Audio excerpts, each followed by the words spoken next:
គេអាក្រក់ខ្លាំងណាស់គេមិនបានស្គាល់ព្រះយេហូវ៉ាទេគេតែងទម្លាប់អាក្រក់ធ្វើចំពោះបណ្ដាជនដែលបានយកដង្វាយថ្វាយដល់ព្រះជាម្ចាស់នៅពេលដែលមានប្រជាជនអ៊ីស្រាអែលបានយកយ៉ាញ់បូជាមកថ្វាយដល់ព្រះជាម្ចាស់អ្នកបម្រើរបស់បូយេចាតែងតែយកសមដែលមានមុខ3កាន់នៅចំនឹងដៃហើយនៅពេលដែលគេកំពុងស្ងោរសាច់អ្នកបម្រើនោះក៏យកសមទៅចាក់សាច់នៅក្នុងផ្ទះក្នុងឆ្នាំងឬថ្លាងហើយសាច់ដែលនៅជាប់នឹងសមនោះគឺជារបស់បូយេចាម្យ៉ាងទៀតមុនពេលដែលគេដុតសាច់អ្នកបម្រើរបស់បូយេចាក៏មកដល់ឈប់អ្នកឯងត្រូវតែឲ្យសាច់នេះមកខ្ញុំអ្នកឯងត្រូវតែឲ្យសាច់នេះមកសម្ដេចសង្ឃទេខ្ញុំមិនឲ្យទេខ្ញុំត្រូវតែថ្វាយដង្វាយនេះទូព្រះយេហូវ៉ាបើសិនជាអ្នកឯងមិនឲ្យខ្ញុំទេខ្ញុំនឹងយកដោយខ្លួនឯងឲ្យមកខ្ញុំដូច្នេះបាបរបស់កូនលោកអេលីទាំងពីរនាក់មានទុកជាធ្ងន់មែនទែននៅចំពោះព្រះយេហូវ៉ាត្បិតគេបានមើលងាយទង្វាយនៃព្រះយេហូវ៉ារីឯសាមយូអាយជាក្មេងតូចនោះក៏តែងតែពាក់អាវអេផូតធ្វើអំពីកណាត់តែឯកដើម្បីសម្រេចការងារនៅចំពោះព្រះភ័ក្ត្រព្រះយេហូវ៉ាហើយម្ដាយរបស់គេតែងតែដេកអាវថ្មីមួយដល់គេនៅពេលដែលគាត់មកថ្វាយយ៉ាញ់បូជាជាមួយស្វាមីនៅលោកអេលីក៏បានឲ្យពរដល់លោកឯកណាថាសូមព្រះយេហូវ៉ាប្រទានពរឲ្យអ្នកមានពូជពងដោយសារស្ត្រីនេះជំនួសកូននេះដែលនាងបានសុំពីទ្រង់ហើយគេក៏ត្រឡប់ទៅផ្ទះវិញក្រោយមកព្រះយេហូវ៉ាទ្រង់ក៏ប្រទានឲ្យហាណាមានទមុននាងបានបង្កើតកូនប្រុស3ហើយនឹងកូនស្រី2ទៀតរីឯសាមយូអាយក៏មានវ័យធំឡើងនៅចំពោះព្រះយេហូវ៉ា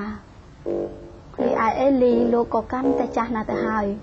លោកបានលឺអំពើអាក្រក់ទាំងប្រមាណដែលកូនរបស់ខ្លួនបានប្រព្រឹត្តចំពោះជនជាតិអ៊ីស្រាអែលជាពិសេសនោះគឺគេបានទៅឌីជាមួយស្រីដែលធ្វើការនៅមុខព្រះបន្ទាហើយអ្វីបានជាពួកឯងធ្វើការអាក្រក់យ៉ាងដូចនេះពួកឯងបានយកស្រីមកដេកនៅក្នុងព្រះវិហារយើងបានដឹងថាពួកឯងរាល់គ្នាបានធ្វើបាបទាស់ជាមួយនឹងព្រះហើយព្រះបានអត់ទោសបាបឲ្យអ្នកឯងប៉ុន្តែអ្នកឯងបានធ្វើបាបប្រឆាំងជាមួយព្រះដ៏ធំគឺជាអំពើអាក្រក់ដែលពួកឯងបានធ្វើគឺពួកឯងបានយកស្រីមកដេកនៅក្នុងព្រះវិហារប៉ុន្តែកូនរបស់លោកអេលីគេមិនព្រមស្ដាប់ដំបូន្មានរបស់ឪពុកឡើយព្រះជាម្ចាស់ក៏សម្រេចប្រហារជីវិតពួកគេចោលរីឯសាមយូអាយជាក្មេងនោះក៏ចេះតែមានវ័យចម្រើនឡើងជាទីក៏ផារតីដល់ព្រះជាម្ចាស់ព្រះយេហូវ៉ាព្រមទាំងគប់ចិត្តដល់មនុស្សម្នាកាន់តែច្រើនឡើងផងដែរគ្រានោះក៏មានអ្នកសំណប់របស់ព្រះជាម្ចាស់បានលេចមកឯលោកអេលី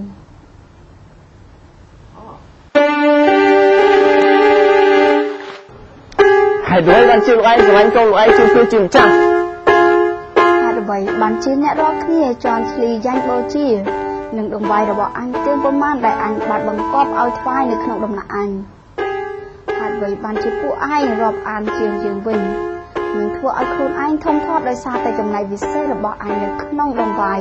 នៃជនជាតិអ៊ីស្រាអែលដែលជារាជរបស់អញដូច្នេះអញបានសន្យាឲ្យគ្រួសាររបស់ឯងនិងពូជពងរបស់ឯងបានដើរទៅមុខជាមួយអញជារៀងដរាបតែឥឡូវនេះយើងប្រកាសជាឲ្យរលឹកថាយើងនឹងលុបចោលនូវសន្យានោះហើយព្រះយេហូវ៉ាទ្រង់មានបន្ទូលយ៉ាងនេះវិញថាសូមឲ្យគំនិតនោះបានចេញឆ្ងាយពីអញទៅបាត់អស់អ្នកណាដែលលើកដំកើងអញនោះអញនឹងលើកដំកើងអ្នកនោះវិញដែរហើយបានអ្នកណាមើលងាយដល់អញនោះអញមិនរាប់រកដល់គេដែរត្បិតអស់អ្នកណាដែលផ្ដល់កិត្តិយសឲ្យយើងនឹងផ្ដល់កិត្តិយសឲ្យអ្នកនោះវិញតែបើអស់អ្នកណាមើលងាយយើងនឹងមិនរាប់រកគេនោះទេមើលនឹងមានគ្រាមួយនោះមកដល់អញនឹងកាត់អំណាចរបស់ពួកឯងចេញព្រមទាំងអំណាចនៃពូជពងរបស់ឯងដែររហូតដល់គ្មានមនុស្សចាស់នៅក្នុងពូជពងរបស់ឯងឡើយនៅកណ្ដាលគ្រប់ការទាំងរីចម្រើនដែលព្រះទ្រង់បានប្រទានដល់អ៊ីស្រាអែលនោះ ពួកឯងនឹកឃើញនឹងមានទុក្ខវេទនាដែលកើតដល់ពូជគ្រួសាររបស់ឯង